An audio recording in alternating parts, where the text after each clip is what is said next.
Reproduction chapter को आज हम लोग अच्छे से समझते हैं। सबसे पहले हम लोग ये समझते हैं कि रिप्रोडक्शन या फिर जन्म कहते किसको हैं। अपने समान सेम संतान उत्पन्न करने को जनन या फिर रिप्रोडक्शन कहते हैं। जैसे कि आप सभी को पता है कि जो मानव है वो मानव को ही जन्म देता है। ये नहीं कि मानव है तो वो खरगोश के बच्चे को जन्म देगा, या फिर मान के चलिए कोई कुत्ता या कुतिया है तो अपने जैसे कुत्ता या फिर कुतिया को ही जन्म देती है। कुत्ता जो है भैंसा के बच्चा को तो जन्म देती नहीं है। उसी प्रकार हम बात करें गाय है तो गाय भी अपने बच्चे को गाय जैसी बच्चे को जन्म देती है, या फिर बाछी या फिर बछड़ा को जन्म देती है। या फिर हम खरगोश ले लें तो खरगोश भी अपने जैसे जो है खरगोश या फिर खरगोशनी को जन्म देती है। ऐसा तो नहीं है कि मानव है तो मानव जो है कुत्ता के बच्चे को जन्म दे रहा है, या कुत्ता है तो सांड के बच्चे को जन्म दे रहा है, या गाय है तो चूहा के बच्चे को जन्म दे रहा है। नहीं, यानी जैसा है वैसा ही जन्म दे रहा है। तो अपने समान सेम संतान उत्पन्न करने की प्रक्रिया को जनन या फिर रिप्रोडक्शन कहते हैं। इसी को आज हम लोग समझते हैं। देखिए, जो जनन है, जो रिप्रोडक्शन है, ये दो प्रकार से होता है। एक होता है अलैंगिक जनन, इसको इंग्लिश में कहते हैं एसेक्सुअल रिप्रोडक्शन, और दूसरा होता है लैंगिक जनन यानी सेक्सुअल रिप्रोडक्शन। अलैंगिक या फिर अलैंगिक जनन कहिए, ये जो होता है ये एक कोशिकीय जीव में होता है। यानी जो सूक्ष्म जीव होते हैं, बहुत ही छोटे छोटे सूक्ष्म जीव होते हैं जिन्हें आप अपनी नग्न आंखों से देख भी नहीं सकते हैं, उसमें क्या होता है अलैंगिक जनन होता है। अलैंगिक और लैंगिक आपको नाम से ही लग रहा है। यानी अलैंगिक कहने का मतलब ये हो गया कि इसमें मेल और फीमेल की जरूरत नहीं होती है, इसमें अकेले काम चल जाता है। यानी अपने जैसा सेम संतान जो है अकेले उत्पन्न कर देता है। जैसे कि जो भी सूक्ष्म जीव होते हैं, जैसे कि मान के चलिए एक कोशिकीय जीव होते हैं, जैसे कि आपको अमीबा हो गया, यूग्लिना हो गया, ये सब क्या है, ये सब एक कोशिकीय जीव है, सूक्ष्म जीव है। ये सब क्या है, अलैंगिक जनन करते हैं। इनको किसी पार्टनर की जरूरत नहीं पड़ती अपने जैसे सेम संतान उत्पन्न करने के लिए। जैसे यहाँ पर देखिए, ये देखिए एक सूक्ष्म जीव है। ये क्या है कि पहले ये सूक्ष्म जीव है, लेकिन यहाँ पर आगे देखिए अपने जैसे इसने संतान उत्पन्न करने के लिए आगे देखिए दूसरे चरण में अपना साइज को बदल रहा है। अब इस साइज को आप लोग गौर से देखिए तो यहाँ पर लग रहा है कि ये जो है डिवाइड होने जा रहा है। और यहाँ पर इस फेज में आप देख सकते हैं कि ये जो एक था पहले शेप बनाया दो होने का, और यहाँ पर आकर फाइनली ये जो है दो भागों में डिवाइड हो गया। यानी ये जो है ऑटोमेटिक खंडन हो जाता है। इसमें जो एक कोशिकीय जीव होते हैं या फिर जो अलैंगिक जनन होता है, एसेक्सुअल रिप्रोडक्शन होता है, इसमें रिप्रोडक्शन करने के लिए या फिर अपने जैसे दूसरी संतान उत्पन्न करने के लिए किसी पार्टनर की जरूरत नहीं पड़ती है। ये लोग खुद ही विखंडित, खुद ही टूट जाते हैं। जैसे यहाँ पर आप लोग देखिए खुद ही टूट गया है, तो इसी को कहते हैं अलैंगिक जनन। तो ये किसमें होता है, ये एक कोशिकीय जीव या फिर सूक्ष्म जीव होता है। लेकिन वही बात कर ले हम लोग लैंगिक जनन या फिर सेक्सुअल रिप्रोडक्शन, ये बहुकोशिकीय जीव, जितने भी बहुकोशिकीय जीव होते हैं उसमें जो है लैंगिक जनन या फिर सेक्सुअल रिप्रोडक्शन होता है। या फिर ऐसे हम कह सकते हैं जितने भी स्तनधारी जीव होते हैं उसमें क्या होता है, तो उसमें सेक्सुअल रिप्रोडक्शन होता है। जैसे कि एग्जांपल में हम लोग ले लीजिए मानव ले सकते हैं, या फिर खरगोश ले लीजिए, आप गाय ले लीजिए, आप जो है कुत्ता ले लीजिए, सब क्या है बहुकोशिकीय जीव है। तो इसमें अपने जैसे नए संतान उत्पन्न करने के लिए किसी पार्टनर की जरूरत पड़ती है। जैसे यहाँ पर मानव को एग्जाम्पल में हम लेते हैं, मानव, हम लोग तो मानव है। तो यहाँ देखिए हम जैसे अगर हम जो अपनी नई अगर हम अपना नया संतान उत्पन्न करना चाहते हैं तो हमको किसकी जरूरत पड़ेगी, एक फीमेल की जरूरत पड़ेगी।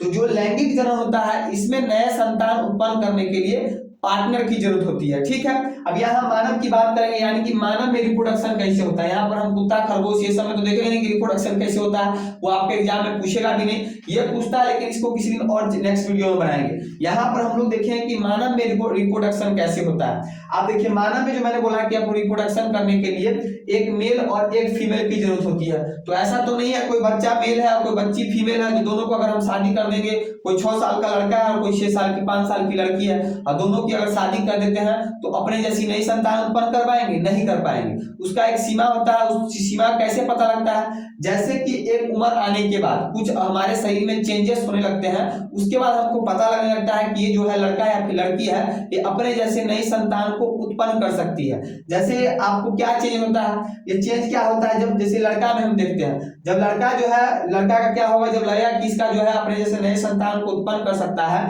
तो उसका आवाज जो है भारी हो जाएगा। बच्चा में देखते हैं लड़का सब क्या आवाज जो है पतला रहता है, लेकिन जैसे ही 16, 17, 18 साल का होगा, 18 साल का होगा, उसका आवाज भारी होने लग जाएगा। आवाज भारी हो जाएगा, उसके जो है दाढ़ी मूंछ आना स्टार्ट हो जाएगा, उसका कंठ जो है ये कंठ जो है थोड़ा बाहर आ जाएगा, छाती सब पर जो है बाल आ जाएगा। उसी प्रकार अगर हम लड़की को देख लें तो लड़की का इसका उल्टा हो जाएगा। उल्टा में कैसे? लड़की का तो आवाज देखिएगा बचपन में थोड़ा मोटा रहेगा, लेकिन जैसे जैसे वो बड़ी होगी उसका आवाज जो है धीरे धीरे पतला होता जाएगा, तो उसका आवाज क्या हो जाएगा? पतला होने लग जाएगा। उसमें जो है आपको ओवम यानी अंडाणु बनने लग जाएगा। वहीं अगर मेल में बात कर ले तो मेल में क्या बनने लगता है? स्पर्म बनने लग जाता है। तो ये जो है कुछ चेंजेस होते हैं, ये अगर साइन मिलने लग जाते हैं किसी मेल और किसी फीमेल में तो पता लग जाता है कि भैया ये लड़का जो है अपने जैसे नई संतान को उत्पन्न कर सकता है। वहीं अगर फीमेल में चेंजेस देखने को मिलता है तो पता लग जाता है कि फीमेल जो है ये अपने जैसे नई संतान को उत्पन्न कर सकती है। इस प्रक्रिया को गोड लैंगिक कहा जाता है। ठीक है, ये बात तो आप लोग समझ गए। अब जो हम देखते हैं कि जननांग अंग यानी रिप्रोडक्टिव ऑर्गेन, मतलब जनन प्रक्रिया यानी रिप्रोडक्शन में जो अंग भाग लेते हैं उसको क्या कहते हैं? जनन अंग या फिर रिप्रोडक्टिव ऑर्गन कहते हैं। तो मेल में जो है आपको जनन अंग अलग होता है और फीमेल में जनन अंग अलग होता है। तो इसी को देखना है हम लोग को। जैसे मेल में जो जनन अंग होता है, जो मुख्य जनन अंग होता है वो शरीर के बाहर होता है, लेकिन फीमेल का जो अंदर होता है वो आगे हम बताते हैं। जैसे मेल का जो मुख्य जनन अंग होता है वो आपको एक टेस्टिज होता है। ये देख रहे हैं बीच बीच में इसका जो है संख्या 2 होती है, दोनों तरफ होता है, बाएं दाएं होता है। इसको कहते हैं टेस्टिज। बहुत ही कोमल होता है, इसलिए इसके बाहर से सेफ्टी देने के लिए चमड़ी की मोटी परत होती है। एक टेस्टिस को सेफ्टी देने के लिए बाहर से चमड़ी की एक मोटी परत होती है। उस मोटी परत को इपीडिडमिस कहा जाता है, इपीडिडमिस कहा जाता है। और इस टेस्टिस से जो है 2 नस निकला होता है। दोनों टेस्टिस से, यहाँ पर आप देख सकते हैं कि दोनों साइड 2 टेस्टिस है और दोनों टेस्टिस से एक एक नस निकला हुआ।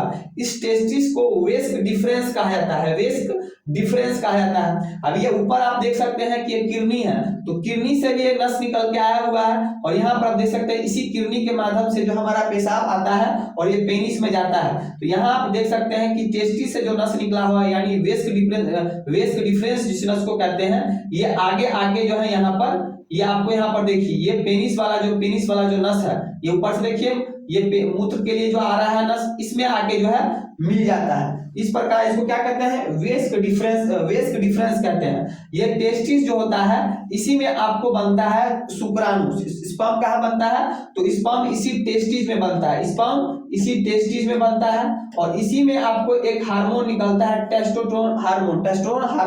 ये टेस्टोस्टेरोन हार्मोन जो है मानव में जो है, पुरुष में जो है उत्तेजना को जगाता है। जिस व्यक्ति में अगर टेस्टोस्टेरोन हार्मोन कम बनता है तो उसमें उत्तेजना कम आता है। तो अगर पूछ दिया जाए कि मानव में, पुरुष में टेस्टोस्टेरोन हार्मोन कहाँ बनता है, तो इस टेस्टिस में टेस्टोस्टेरोन हार्मोन बनता है। इसी में क्या बनता है? तो इसी में ओवम या फिर क्या कहते हैं, यहाँ इसमें जो है शुक्राणु या फिर स्पर्म बनता है। इसमें आपको एक बार में जो है कम से कम जब रिप्रोडक्शन होता है तो एक बार में कम से कम जो है 5 से 7 ml जो है आपको स्पर्म निकलता है, 5 से 7 ml स्पर्म निकलता है। यानी 5 से 7 ml स्पर्म में लगभग 20 लाख जो है आपको शुक्राणु या फिर स्पर्म होते हैं। 20 लाख, एक तो नहीं 20 लाख शुक्राणु होते हैं। अब कैसे वो भाग लेते हैं आगे हम आपको बताते हैं। ये 20 लाख शुक्राणु में क्या होता है? एक शुक्राणु होता है पूंछ वाला, ऐसे ऐसे करके जो है पूंछ की ऐसे पूंछ बना होगा, और एक होता है डायरेक्ट ऐसे होगा, पूंछ वाला नहीं होगा। तो जो पूंछ वाला नहीं होता तो उसका तो कोई काम ही नहीं है। वो काम क्यों नहीं है? क्योंकि जब वेजाइना में आगे बताएंगे, जब वेजाइना में स्पर्म गिरता है तो पूंछ के सहारे ऐसे आगे यूट्रस में जाता है, और जिसके पास पूंछ नहीं होता है तो आगे जा ही नहीं सकता है। तो अगर पूछ दिया जाए कि स्पर्म कितने प्रकार का होता है, तो स्पर्म 2 प्रकार का होता है, एक पूंछ वाला होता है और एक बिना पूंछ वाला होता है। बात समझ गए यहाँ पर? अब आप देखते हैं जो भी आपको क्या कहते हैं, वो क्या कहते हैं उसको, गाय भैंस क्या कहते हैं उसको, बैल हो गया या फिर बछड़ा हो गया, उस सबको जो है नसबंदी करने के लिए क्या किया जाता है, उसका ये जो टेस्टिज है, इस टेस्टिज को ही काट के निकाल दिया जाता है। टेस्टिज को ही बैलून, देखिए ना बैलून, बैल क्या होता है, बछड़ा होता है, उसको टेस्टिस को नहीं काटेंगे तो सांड बन जाएगा, लेकिन टेस्टिस को काट के हटा दिया जाता है, उसके साथ अन्याय हो जाता है, वो क्या बन जाता है, बैल बन जाता है। उसी प्रकार बकरी का जो बच्चा होता है उसका भी क्या है, उसका भी टेस्टिस काट दिया जाता है, यानी उसको नसबंदी कर दिया जाता है। तो नसबंदी में आपको जो जानवर लोग का नसबंदी किया जाता है उसमें उसका टेस्टिस काट दिया जाता है। लेकिन अगर पुरुष हो, अगर पुरुष किसी पुरुष का नसबंदी करना होता है तो उसमें उसका टेस्टिस नहीं निकाला जाता है। अगर टेस्टिस निकाल दे वो सारा खेले खत्म, उसको कभी उत्तेजना ही नहीं आएगा, बात समझ रहे ना। तो जो भी पुरुष लोग है उसमें टेस्टिस को नहीं निकाला जाता है, बल्कि आपको जो वयस्क है यानी जो टेस्टिस से जो यहाँ पर नस आया हुआ है इस नस को ब्लॉक कर दिया था, इसी को काट दिया था, बीच में से क्या किया था, ब्रेकर यानी काट दिया था।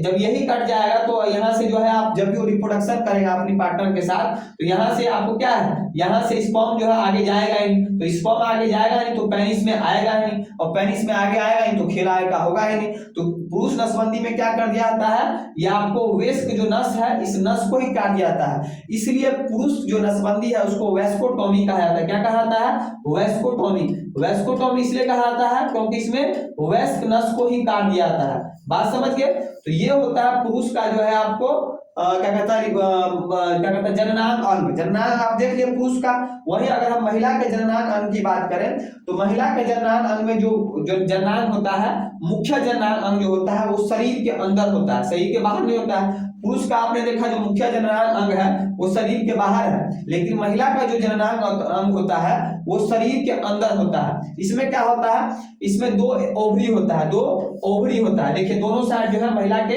दोनों साइड ओवरी होता है, इसी में आपको अंडा बनता है, इसी ओवरी में अंडा बनता है, इसी ओवरी में अंडा बनता है। और ये आगे देख सकते हैं ओवरी से जो है एक जुड़ा हुआ एक पतली जो है नस होता है जिसको फैलोपियन ट्यूब कहते हैं, फैलोपियन ट्यूब कहते हैं। और ये फैलोपियन ट्यूब जो है आगे यहाँ पर आप देखिए दोनों साइड से फैलोपियन ट्यूब आ रहा है, ओवरी से देखिए दोनों साइड से फैलोपियन ट्यूब आ रहा है, और बीच में ये देखिए इसको कहते हैं यूट्रस। इसको क्या कहते हैं, यूट्रस कहते हैं। इसी यूट्रस में बच्चा रहता है, कैसे रहता है आगे हम बताते हैं। और ये यूट्रस से आगे फिर एक पतला रास्ता होता है जिसको कर्विक्स कहते हैं, जिसको कर्विक्स कहते हैं। और ये कर्विक्स का आगे वाला भाग जो होता है इसको वजाइना कहते हैं, और कर्विक्स वाला भाग को क्या कहते हैं, वजाइना कहते हैं।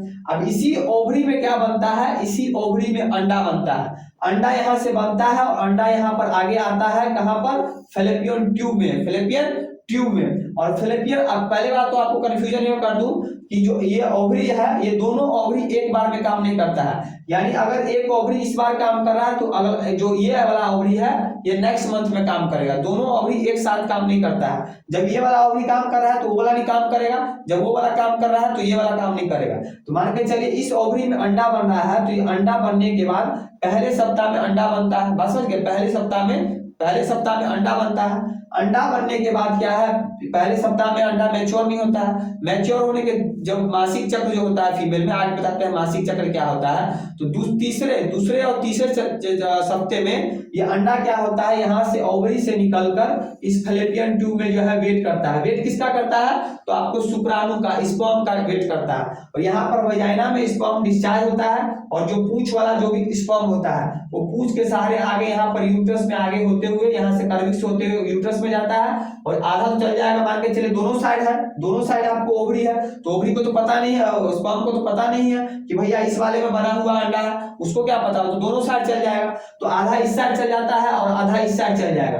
तो आधा जो यहाँ पर चल जाएगा तो इधर तो अंडा बन भी नहीं किया है, तो इधर अंडा जब बना नहीं है तो ऑटोमेटिक जो है 20 से 25 मिनट में स्पर्म खराब होता है। लेकिन जो इधर जो आएगा स्पर्म, पूंछ वाला स्पर्म आएगा तो यहाँ इसको रास्ता में कहाँ मिल जाएगा, फैलोपियन ट्यूब में मिल जाएगा, इसको वो अंडा मिल जाएगा। और इसी अंडा से क्या कर जाएगा, अंडा से जो है मिल जाएगा, स्पर्म मिल जाएगा। और यहाँ से मिलने के बाद अंडा जब यहाँ से मिल जाएगा तो धीरे धीरे लुढ़क के यहाँ पर आएगा, और यहाँ पर आके यूट्रस में जो है यूट्रस की दीवारों में चिपक जाएगा। और यूट्रस की दीवारों में जब चिपक जाएगा तो यहीं पर बच्चा जो है 9 महीना इसी में रहेगा, और इसी में 9 महीना बच्चा रहता है, और इसी से बच्चा जो है फिर बाहर जो है इसी कर्विक्स के रास्ते होते हुए, वजाइना के रास्ते होते हुए बच्चा बाहर आ जाता है। बात यहाँ पर समझ गए, ऐसे होता है।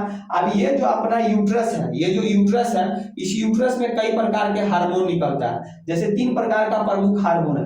जो पहला हार्मोन होता है उसको कहते हैं एस्ट्रोजन हार्मोन। ये एस्ट्रोजन हार्मोन क्या करता है, महिलाओं में मासिक चक्र और ब्रेस्ट के उभार में मदद करता है। मासिक चक्र क्या है थोड़ा भी बता देते हैं। ब्रेस्ट आप समझ गए, यानी जिस महिलाओं में अगर ये एस्ट्रोजन हार्मोन कम होगा, वो महिला का जब बच्चा होगा तो उस महिला को पर्याप्त मात्रा में दूध नहीं होगा कि अपने बच्चे का पोषण कर सके। बात समझ गए। दूसरा हार्मोन जो बनता है इस आपको इसमें यूट्रस में, उसको कहते हैं प्रोजेस्टेरोन हार्मोन। ये क्या करता है, आप शुरुआती दौर में जब यहाँ से ओवरी से जब आपको अंडा निकल के यहाँ पर आता है फैलोपियन ट्यूब में, और फैलोपियन ट्यूब में यहाँ पर जब आपको शुक्राणु यानी स्पर्म मिलता है, तो यहाँ पर आने के बाद धीरे धीरे आप यूट्रस में आता है। तो जब यूट्रस में आता है तो यहाँ पर जो आपको वो रहता है अंडा और दोनों जो मिलकर आया रहता है, वो उतना जो है शक्तिशाली नहीं होता है। यहाँ पर जो है वो अपना गर्भ को धारण करके रखे, तो उसको जो है गर्भ धारण में जो मदद करता है वही प्रोजेस्टेरोन हार्मोन करता है। यानी यहाँ पर गर्भ धारण किसको मदद कौन करता है, तो प्रोजेस्टेरोन हार्मोन मदद करता है। जिन महिलाओं में प्रोजेस्टेरोन हार्मोन की मात्रा कम होती है उस महिला का बच्चा जो है 2 से 3 महीने में जो है खराब हो जाता है। यानी वो प्रेग्नेंट तो हो जाती है लेकिन 2 से 3 महीने में उसका बच्चा जो है सुनते हुए उसका खराब हो गया। खराब क्यों हो गया, क्योंकि उसके यूट्रस में प्रोजेस्टेरोन हार्मोन जो है कम बन रहा है। ठीक है, तो डॉक्टर के पास जाता है, डॉक्टर उसको देता है ताकि प्रोजेस्टेरोन हार्मोन बने और बच्चा गर्भ धारण करने की क्षमता जो है उसकी बन जाए। तो तीसरा हार्मोन जो होता है वो रिलैक्सिन हार्मोन होता है। रिलैक्सिन हार्मोन, ये रिलैक्सिन हार्मोन क्या करता है, ये नॉर्मल डिलीवरी में जो है मदद करता है। यानी जब बच्चा जब 9 महीना में तैयार हो जाता है माँ के पेट में, तो डिलीवरी के समय जो है आराम से जो है वजाइना को खुलने और सिकुड़ने में मदद करता है, ताकि बच्चा का ये वजाइना जो हो गया इसको फैलने में जो है मदद करता है, ताकि बच्चा का नॉर्मल डिलीवरी हो सके। लेकिन जिन महिलाओं में अगर रिलैक्सिन हार्मोन किसी भी कारण से अगर नहीं बन पाता है तो फिर बच्चा को जो है नॉर्मल डिलीवरी नहीं होता है, और फिर जो है आपको डॉक्टर जो है ऑपरेशन करके, आप देखते होंगे पेट को जैसे उसको सिजेरियन ऑपरेशन कहते हैं, उस काट को जो पेट को काट के बच्चे को डायरेक्ट बाहर निकालता है। ये बात समझ गए। और यहाँ पर आप लोग देख रहे हैं कि मासिक चक्र, मासिक चक्र कहने का मतलब ये हो गया, मैंने आपको बताया कि ओवरी में क्या है कि अंडा बनता है। दोनों ओवरी में क्या है, अंडा बनता है। तो ये दोनों ओवरी में जब अंडा बनता है तो मान के चलिए यहाँ पर अंडा पहले सप्ताह में अंडा बना, ठीक है, पहले सप्ताह में अंडा बना मतलब मैच्योर नहीं है। दूसरे तीसरे में आके अंडा जो है मैच्योर हो जाता है यानी परिपक्व हो जाता है।